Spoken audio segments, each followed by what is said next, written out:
Le silence était assourdissant, le vide, total. Puis, soudain, un éclair aveuglant a déchiré l'obscurité, une explosion de lumière et d'énergie qui a donné naissance à tout ce que nous connaissons, et bien plus encore. Le Big Bang n'était pas seulement la naissance de notre univers physique, mais aussi l'éveil d'un royaume spirituel parallèle tout aussi vaste et mystérieux. Dans ce plan éthéré, forgé dans les flammes de la création, sont apparus des êtres de pure lumière et d'énergie. Des anges, des créatures magnifiques, dotées d'intelligence et de libre arbitre, et parmi eux, brillant d'un éclat sans pareil, se trouvait Lucifer, le porteur de lumière. Un être d'une beauté indescriptible, des ailes majestueuses qui semblaient tisser avec les rayons même du soleil levant, une aura de puissance et de sagesse qui émanait de chaque fibre de son être, des yeux qui contenaient des galaxies entières et une voix capable de faire danser les étoiles. C'était Lucifer, le plus aimé, le plus proche du trône du Créateur. Mais comment une étoile brillante peut-elle se transformer en un trou noir dévorant? Comment le plus élevé des anges est-il devenu le prince des ténèbres? C'est une histoire d'ambition, d'orgueil et d'une chute si profonde qu'elle a ébranlé les fondements de la création elle-même. Mais avant de continuer, n'oubliez pas de vous abonner à notre chaîne. Nous postons des vidéos comme celle-ci presque tous les jours. Allons-y. Notre scène est le ciel primordial, pas un lieu physique comme nous l'imaginons, mais un royaume de pure conscience et d'énergie divine. Ici, d'innombrables légions d'anges chantaient des louanges en parfaite harmonie, leur voix résonnant à travers les dimensions. C'était un concert cosmique d'amour et de dévotion au Créateur, et au centre de tout, comme chef d'orchestre de cette symphonie céleste, se trouvait Lucifer. Son talent était inégalé. Sa voix, un instrument divin capable d'élever les âmes à des extases inimaginables. Quand Lucifer chantait, tout le ciel s'arrêtait pour écouter. « Saint, Saint, Saint est le Seigneur des armées », entonnait le chœur angélique. Et Lucifer, avec un sourire radieux, conduisait la mélodie avec des gestes gracieux de ses mains lumineuses. Mais alors que sa voix s'élevait en louange, quelque chose de sombre commença à germer dans les profondeurs de son être. Une graine minuscule, presque imperceptible, le germe d'une pensée dangereuse. Pourquoi moi, le plus beau et le plus talentueux de tous les anges, dois-je m'incliner devant un autre? Ne suis-je pas digne d'adoration? Ce fut un éclair fugace, vite dissipé par la lumière de la dévotion. Mais la graine était plantée, et en sol fertile, même la plus petite des graines peut devenir un arbre monstrueux. Les jours, si tant est qu'on puisse parler de jours dans ce royaume intemporel, passaient en parfaite harmonie. Lucifer continuait à diriger les chœurs célestes, sa voix plus belle que jamais. Mais cette petite graine commença à germer, nourrie par l'orgueil et l'ambition. Lucifer observait les autres anges d'un regard de plus en plus critique. Il voyait leurs imperfections, leurs limites. Il les comparait à lui-même et les trouvait inférieurs. Comment peuvent-ils être si aveugles, pensait-il? Comment ne se rendent-ils pas compte que je leur suis supérieur en tout point? Et puis, ses yeux se tournèrent vers le Créateur lui-même. Il analysait chaque décret divin, chaque décision. Et dans son arrogance croissante, il commença à remettre en question la sagesse du Tout-Puissant. « Pourquoi créer des êtres si imparfaits ?» murmurait-il pour lui-même en parcourant les couloirs éthérés du ciel. « Si j'étais aux commandes, je ferais tout différemment. Mieux, la graine de la rébellion grandissait, ses racines s'enfonçant dans le cœur de Lucifer, mais il gardait encore les apparences. Il dirigeait toujours les cœurs, souriait encore et s'inclinait devant le trône divin. Mais derrière le sourire radieux, ses pensées étaient de plus en plus sombres. C'est alors que le Créateur annonça un nouveau projet, quelque chose qui fit vibrer tous les anges d'excitation, tous, sauf Lucifer. « Mes enfants bien-aimés, dit la voix divine, résonnant à travers toutes les dimensions, nous allons créer un nouveau royaume, un univers physique, plein de merveilles au-delà de l'imagination, et en lui, nous placerons une nouvelle création, des êtres faits à notre image et à notre ressemblance. Les anges explosèrent de joie, leurs ailes battant à l'unisson créant des vagues d'énergie qui parcouraient tout le ciel. Mais Lucifer resta immobile, son esprit travaillant furieusement. « Comment ça, à notre image et à notre ressemblance ?» pensa-t-il, la colère bouillonnant en lui. « Ces nouveaux êtres seront-ils comme nous, les anges? Ou pire, seront-ils comme lui ?» L'idée était insupportable. Lucifer, qui se considérait comme le chef-d'œuvre de la création, ne pouvait accepter la possibilité d'être remplacé, ou pire, d'avoir à servir ces nouvelles créatures. C'est à ce moment que la graine de la rébellion éclot enfin, se transformant en un arbre monstrueux qui empoisonna l'âme de Lucifer. « Je ne permettrai pas cela, décida-t-il. Il est temps de prendre ce qui me revient de droit. » Avec un nouvel éclat dans les yeux, non plus la lueur divine, mais un feu dévorant, Lucifer commença à élaborer ses plans. Il savait qu'il ne pourrait pas affronter le Créateur seul. Il aurait besoin d'alliés. Subtilement, il commença à sonder d'autres anges, ceux qui, comme lui, occupaient des positions importantes dans la hiérarchie céleste. Il chuchotait à leurs oreilles, plantant les mêmes graines de doute et d'ambition qui avaient grandi dans son propre cœur. « Ne sentez-vous pas que vous méritez plus ?» disait-il de sa voix mélodieuse. « Pourquoi devrions-nous nous contenter d'être de simples serviteurs alors que nous pourrions être des dieux ?» Beaucoup résistèrent, horrifiés par la simple suggestion de remettre en question l'ordre divin. Mais d'autres écoutèrent. Et plus ils écoutaient, plus l'idée devenait attrayante. Parmi les premiers à tomber sous le charme de Lucifer se trouvait Bélial, un séraphin connu pour son astuce. Ses yeux brillèrent à la possibilité d'un pouvoir illimité. « Et comment comptes-tu réaliser ce coup d'État ?» demanda Bélial, sa voix un murmure conspiratoire. Lucifer sourit, un sourire qui n'avait plus rien d'angélique. « Avec subtilité, mon ami. Nous allons miner la confiance des autres anges envers le Créateur, remettre en question chaque décision, chaque décret, et quand le moment sera propice, nous attaquerons. » La conspiration grandissait dans l'ombre. Des anges puissants comme Mammon, Asmodée et Léviathan se joignirent à la cause, chacun motivé par sa propre ambition, sa propre version déformée de la justice. Pendant ce temps, le travail de création de l'univers physique se poursuivait. Des galaxies se formaient en spirales majestueuses, des étoiles naissaient et mouraient dans des explosions de couleurs inimaginables. Et sur une petite planète bleue, tournant autour d'une étoile jaune ordinaire, la vie commençait à éclore. Lucifer observait tout cela avec un mélange de fascination et de mépris. Si fragile, pensait-il, si imparfait, et c'est pour cela que nous devons nous incliner. La goutte d'eau qui fit déborder le vase vint quand le Créateur rassembla tous les anges pour une annonce spéciale. Sa voix, douce mais ferme, résonna dans tout le royaume céleste. « Mes chers enfants, le moment est venu de révéler le but ultime de notre nouvelle création. Sur la planète Terre, nous ferons des êtres à notre image. Et vous, mes anges, serez leurs gardiens et leurs serviteurs. » Un murmure d'étonnement parcourut les rangs angéliques. Serviteur de créatures mortelles, Lucifer sentit son sang bouillir.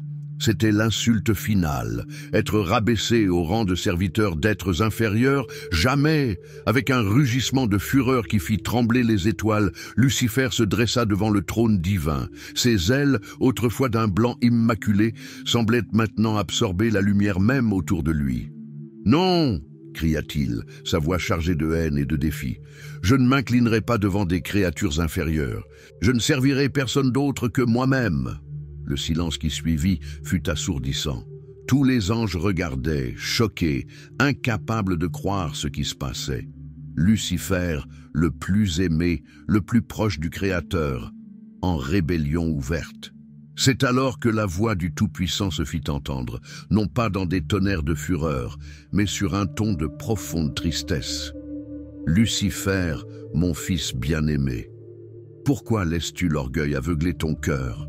Mais Lucifer était déjà au-delà de tout appel à la raison. Des années de ressentiment et d'ambition réprimées explosèrent en un torrent d'accusations. Pourquoi nous as-tu créés si ce n'est pas pour nous adorer? Pourquoi donner le libre arbitre si nous ne pouvons pas choisir notre propre destin? Ne suis-je pas digne de gouverner? Et puis, se tournant vers les autres anges, Lucifer ouvrit les bras dans un geste grandiose. « Frères, combien de temps encore allons-nous nous soumettre ? Ne sommes-nous pas parfaits? Pourquoi devrions-nous nous incliner devant des créatures d'argile? Joignez-vous à moi, créons notre propre royaume où nous serons des dieux. » Pendant un moment terrible, le ciel tout entier sembla hésiter. L'éloquence de Lucifer, sa beauté rayonnante était presque irrésistible. Et puis, « Je suis avec toi, Lucifer !» s'écria Bélial, se plaçant aux côtés du rebelle. « Et moi aussi !» cria Mammon. Un par un, des anges commencèrent à s'aligner avec Lucifer. Pas la majorité, mais un nombre significatif, presque un tiers des armées célestes. Michel, l'archange guerrier, dégaina son épée flamboyante. « C'est de la folie, Lucifer. Arrête maintenant, avant qu'il ne soit trop tard. » Mais Lucifer se contenta de rire, un son qui fit frémir les étoiles. « Trop tard, mon cher Michel, ce n'est que le début. » D'un geste, Lucifer fit apparaître une lance d'énergie noire pure, le premier acte de création non autorisé par le Tout-Puissant. Une arme forgée par la volonté rebelle. Que ceux qui sont avec moi se battent. Aujourd'hui, nous prenons le ciel. Et ainsi commença la guerre qui ébranlerait les fondements de la création. Le ciel, autrefois un royaume de paix et d'harmonie, se transforma en un champ de bataille cosmique. Les anges se battaient contre les anges, frères contre frères. L'énergie pure du conflit déchirait le tissu même de la réalité. Lucifer menait ses forces avec une fureur implacable. Sa lance noire tranchait à travers les rangs des anges loyaux comme s'ils étaient de la brume. Chacun de ses coups était accompagné d'un cri de défi. « Voyez le pouvoir que nous pouvons avoir. Pourquoi servir quand nous pouvons gouverner ?» De l'autre côté, Michel commandait les légions célestes. Son épée flamboyante était un phare d'espoir au milieu du chaos. « Souvenez-vous de qui nous sommes » criait l'archange. « Souvenez-vous de notre but. » La bataille s'étendait sur des dimensions au-delà de la compréhension humaine. Des galaxies entières étaient utilisées comme armes, des trous noirs comme boucliers. Le tissu même de l'espace-temps se tordait sous l'impact du conflit. Au milieu de la confusion, beaucoup d'anges qui s'étaient initialement joints à Lucifer commencèrent à réaliser l'erreur qu'ils avaient commise. Le chaos, la destruction, ce n'était pas ce qu'ils avaient imaginé. « Comment avons-nous pu être si fous ?» se lamenta un séraphin, ses ailes autrefois dorées maintenant tachées de gris. Mais pour Lucifer et ses lieutenants les plus proches, il n'y avait pas de retour en arrière. Ils avaient goûté au pouvoir absolu et étaient prêts à tout pour le garder.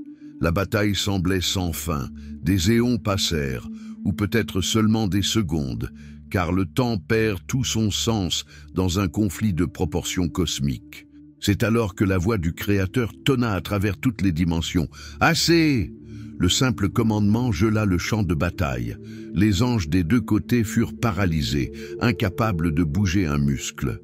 Devant le trône divin, Lucifer fut amené de force. Ses yeux, autrefois pleins de lumière céleste, brûlaient maintenant d'un feu dévorant. « Mon fils !» dit le Créateur, sa voix chargée d'une tristesse infinie. « Regarde ce que ton orgueil a causé. » Autour d'eux, le ciel était en ruine. D'innombrables anges étaient tombés, leurs essences dispersées à travers le cosmos. Mais Lucifer, même face à la majesté divine, ne s'inclina pas. Son orgueil était plus grand que toute peur ou repentir. « Je ne suis pas ton fils », cracha-t-il les mots avec du venin. « Je suis mon propre maître maintenant, et je préfère régner en enfer que servir au ciel. » Le silence qui suivit fut assourdissant. Tous les anges retinrent leur souffle, attendant le jugement divin. Quand le Créateur parla à nouveau, sa voix n'était pas de colère, mais de profond chagrin. « Qu'il en soit ainsi, alors. Tu as choisi ton chemin, Lucifer, et avec ton nom, tu porteras ta sentence. » Un tremblement parcourut tout l'être de Lucifer. Il sentit son nom, son essence même, se transformer. Il n'était plus le porteur de lumière. Maintenant, il était l'adversaire, Satan. « Michel !» appela le Créateur. L'archange s'approcha, son épée flamboyante toujours en main. « Exécute la sentence. » D'un seul coup d'épée, Michel ouvrit une faille dans la structure même de la réalité. Un abîme se forma au pied de Lucifer, non, Satan, et de ses partisans. Comment oses-tu » rugit l'ange déchu, essayant de s'accrocher au bord du ciel avec ses griffes nouvellement formées. Mais c'était inutile, la gravité de l'abîme était implacable. Avec un cri qui résonnerait à travers les âges, Satan et son armée d'anges rebelles furent projetés hors du royaume céleste. Ils tombaient, tombaient et tombaient, à travers des dimensions inconnues, au-delà des limites de l'univers nouvellement créé. Ah ! Le cri de Satan se mêlait aux lamentations de ses partisans. Alors qu'ils tombaient, leur corps céleste se transformait. Des ailes majestueuses devenaient membraneuses et sombres. Des peaux lumineuses prenaient des teintes de gris et de rouge. La beauté angélique laissait place à une terrible majesté démoniaque. La chute semblait interminable. À travers le vide de l'espace, au-delà des galaxies les plus lointaines, au-delà des limites du temps lui-même. Et puis, crash! L'impact fut cataclysmique. Satan et son armée atterrirent dans un royaume encore inexploré, un endroit au-delà de la lumière, au-delà de l'espoir, l'enfer. Désorienté, Satan se releva au milieu d'un paysage désolé. Des montagnes de roches noires s'élevaient au loin. Des rivières de lave coupaient des plaines de cendres. L'air était lourd, chargé de soufre et de désespoir. Autour de lui, des démons, car c'est ce que les anges déchus étaient devenus, gémissaient et se tordaient, essayant de s'adapter à leur nouveau corps et à l'environnement hostile. « Mon Seigneur !» dit Belzébuth, maintenant transformé en un être monstrueux couvert de mouches. « Que ferons-nous maintenant ?» Satan regarda autour de lui, ses yeux brillants d'un mélange de fureur et de détermination. Puis il jeta la tête en arrière et rit, un rire qui fit trembler les roches de l'enfer. « Que ferons-nous » répéta-t-il, sa voix un mélange de sarcasme et de défi. « Nous construirons notre propre royaume. Si nous ne pouvons avoir le ciel, nous ferons de cet endroit notre forteresse.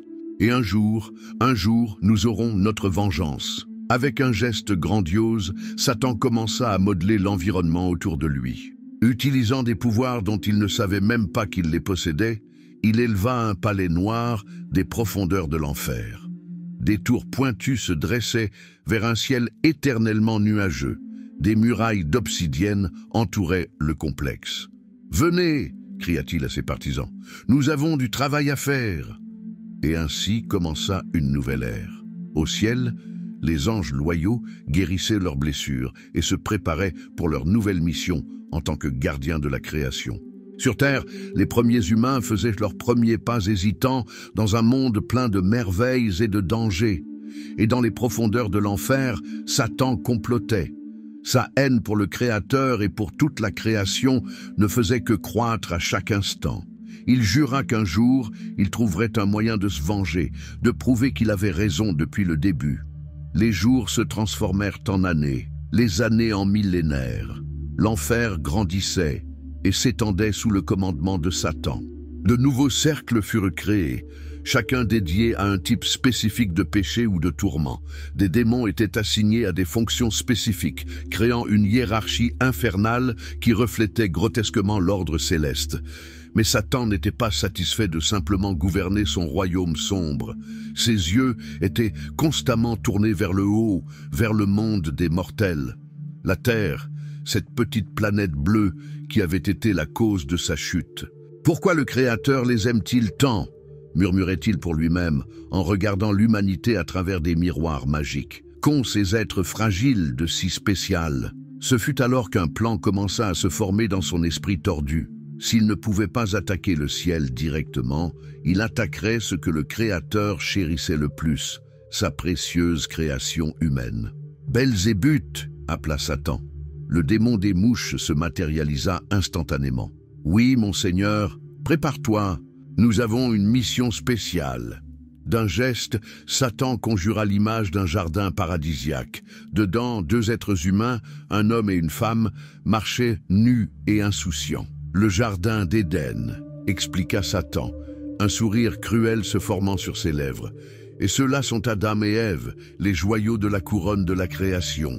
Si nous pouvons les corrompre... » Belzébuth comprit immédiatement. « Nous détruirons tout ce que le Créateur a construit. » Satan acquiesça. « Exactement. et nous prouverons que nous avions raison depuis le début, que les humains ne sont pas dignes de l'amour divin. Mais comment entrer dans le jardin? Comment passer les défenses célestes? Satan réfléchit pendant des jours, son esprit travaillant furieusement. J'ai besoin d'un déguisement, conclut-il finalement. Quelque chose de subtil, quelque chose qui ne suscite pas de soupçon. Ses yeux parcoururent le jardin à travers le miroir magique jusqu'à ce qu'il s'arrête sur une créature sinueuse qui bougeait parmi le feuillage. « Parfait !» chuchota-t-il. D'un effort de volonté, Satan se transforma. Son corps, majestueux et terrible, se tordit et rétrécit jusqu'à prendre la forme d'un serpent. Non pas un serpent ordinaire, mais le plus beau et le plus rusé de tous les reptiles rampants. « Maintenant, siffla-t-il, sa langue fourchue goûtant l'air, voyons à quel point la foi de ces humains est vraiment forte. » D'un mouvement fluide, le serpent, Satan déguisé, glissa à travers une faille dimensionnelle, émergeant dans les ombres du jardin d'Éden. Le contraste ne pourrait pas être plus grand. Après des millénaires dans les ténèbres de l'enfer, la lumière du paradis était presque douloureuse. Des fleurs de couleurs vibrantes, des fruits juteux pendus à des branches lourdes, l'air pur et doux, tout était un rappel cruel de ce que Satan avait perdu. Mais l'ancien ange ne se laissa pas distraire longtemps. Il avait une mission à accomplir. Silencieusement, il s'approcha d'Ève. La première femme était seule, contemplant les merveilles du jardin avec des yeux innocents. « Bonjour, Ève !» siffla le serpent. Sa voix un mélange hypnotique de séduction et d'autorité. Ève se retourna, surprise mais pas effrayée. Dans l'Éden, après tout, il n'y avait aucune raison de craindre. « Tu parles ?» demanda-t-elle, émerveillée. Le serpent, Satan, sourit intérieurement. « Oh oui, je parle, et je sais beaucoup de choses. Des choses que tu pourrais vouloir savoir. » Et ainsi commença la conversation qui changerait le destin de l'humanité. Avec des mots soigneusement choisis, Satan planta les graines du doute dans le cœur d'Ève. Il remit en question les ordres du Créateur, suggérant qu'il y avait une connaissance qui leur était refusée à elle et à Adam. « Pourquoi ne pouvez-vous pas manger de tous les arbres du jardin ?» demanda le serpent, feignant l'innocence. « La connaissance ne serait-elle pas une bonne chose ?» Ève hésita. « Mais le Créateur a dit, le Créateur craint que vous deveniez comme lui, » interrompit Satan, sa voix un murmure conspirateur. « Mangez du fruit et vos yeux s'ouvriront. Vous connaîtrez le bien et le mal, vous serez comme des dieux. » Les mots frappèrent Ève comme la foudre. La possibilité de la connaissance, d'être plus que ce qu'elle était trop tentante. Le cœur battant, elle tendit la main et cueillit le fruit défendu. À cet instant, Satan sut qu'il avait gagné. Lorsque Ève mordit dans le fruit et l'offrit à Adam, l'ange déchu sentit une vague de triomphe parcourir son être serpentin. « C'est fait », pensa-t-il, observant le couple humain réaliser leur nudité et se cacher de honte. Le péché était entré dans le monde. Tandis que le jardin d'Éden tremblait sous la fureur divine, Satan s'échappa de retour en enfer. Là, il fut accueilli par des cris de joie de ses partisans démoniaques. « Nous avons réussi !» s'exclama Belzébuth. « Les humains sont tombés !» Mais Satan ne célébra pas. Son visage était sérieux, presque triste. « Mon Seigneur !» demanda Asmodée, le démon de la luxure. « N'êtes-vous pas heureux de notre victoire ?» Satan se tourna vers ses lieutenants, ses yeux brûlants d'un feu intérieur. « Heureux !» répéta-t-il, sa voix chargée d'amertume. « Ce n'est pas une victoire, imbécile, ce n'est que le début. » D'un geste, il conjura une image de la terre. Il pouvait déjà voir les changements se produire. Le monde parfait créé par le Tout-Puissant commençait à se corrompre. Maladie, famine, guerre, tout cela résultait de cette première désobéissance. « Regardez bien, dit Satan, sa voix un mélange de triomphe et de regret. Ceci est le monde que nous avons créé, un monde de souffrance et de mort. Les démons regardaient, fascinés et horrifiés à la fois. Et maintenant, demanda Mammon, le démon de l'avidité, que ferons-nous ?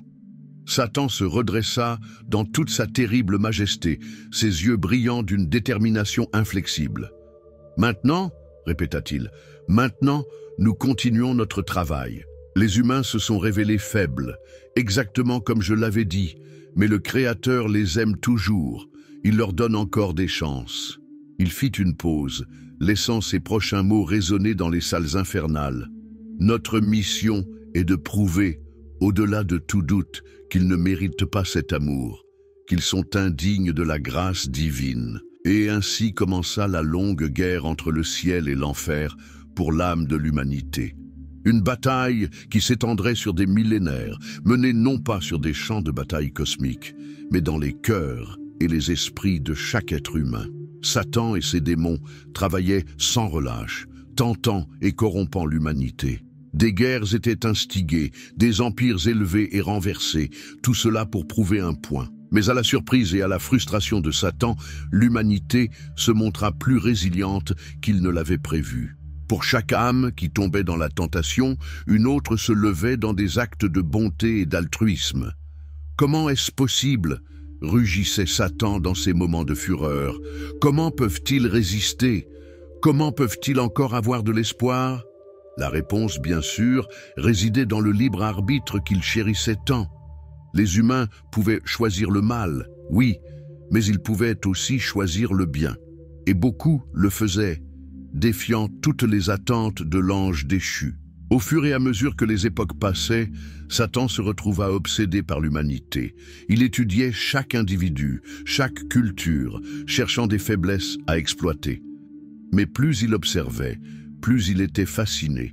Il y avait des moments, brefs et rapidement réprimés, où il admirait presque les humains, leur créativité, leur résilience, leur capacité à aimer même face à l'adversité. C'étaient des qualités qu'il avait, dans son orgueil, oubliées depuis longtemps. Mais ces moments de quasi-empathie étaient toujours suivis par des vagues de fureur renouvelées. Après tout, n'étaient-ce pas les humains la cause de sa chute? N'était-ce pas à cause d'eux qu'il avait tout perdu? Et ainsi, Satan continuait sa croisade, toujours à la recherche de nouvelles façons de tenter, de corrompre, de prouver son point. Mais au fond, dans un coin de son être qu'il refusait de reconnaître, il y avait une question persistante. Et s'il avait eu tort depuis le début? Ce doute, plus que tout tourment infernal, était ce qui le consumait véritablement. Car pour Satan, admettre une erreur serait plus douloureux que toute punition divine. Et ainsi, le cycle continuait. Ciel et enfer, bien et mal, dans une danse éternelle pour le destin de la création. Avec l'humanité au centre, faisant ses choix pour le meilleur ou pour le pire. Car finalement, comme Satan l'avait découvert à la manière la plus difficile, le véritable pouvoir ne résidait ni dans le fait de gouverner, ni dans le fait de détruire, mais dans la capacité de choisir. Et tant qu'il y a le choix, il y a de l'espoir. Même dans le cœur le plus sombre de l'enfer,